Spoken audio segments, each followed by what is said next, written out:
বিভিন্ন সভ্যতা ছিল, অ্যাসিরীয়, ক্যালেডীয়, নীল নদের সভ্যতা, সিন্ধু সভ্যতা। তেমনি ভাবে আমাদের গৌড়, এই কি সমতট, হরিকেল, বঙ্গ, রাঢ়, এগুলো একটি কি জনপদ কেন্দ্রিক একটি সভ্যতা ছিল। কিন্তু এই জনপদে যখন তথা সারা পৃথিবীতে যখন একটি মানুষ আসলেন, আমাদের প্রিয় নবী হযরত মুহাম্মদ রাসূলুল্লাহ সাল্লাল্লাহু আলাইহি ওয়াসাল্লাম, তখন নতুন এক সভ্যতার উন্মোচন হলো।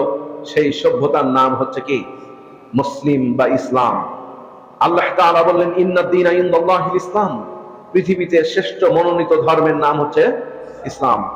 তাহলে পৃথিবীতে জাতিগত সভ্যতা রয়েছে, এথনিক বা জায়গা ভিত্তিক সভ্যতা আছে, এবং পৃথিবীতে রাষ্ট্রভিত্তিক সভ্যতা আছে। সকল সভ্যতাকে একীভূত করে একটি উন্নত সভ্যতা প্রেরণ করলেন। সেটি হচ্ছে আল ইয়াউমা আকমালতু লাকুম দীনাকুম ওয়া আতমামতু আলাইকুম নি'মাতি ওয়া রাদিতু লাকুমুল ইসলাম দীনা। এমন কোন কালচার, এমন কোন কৃষ্টি, এমন কোন অনুষ্ঠান, এমন কোন জীবনের প্রাসঙ্গিক বিষয় নেই যে বিষয়টি আমি ভরপুর করে দেইনি। সেই ভরপুর জিনিসের নাম হচ্ছে দ্বীন। সেই দিনটা কি? ইসলাম।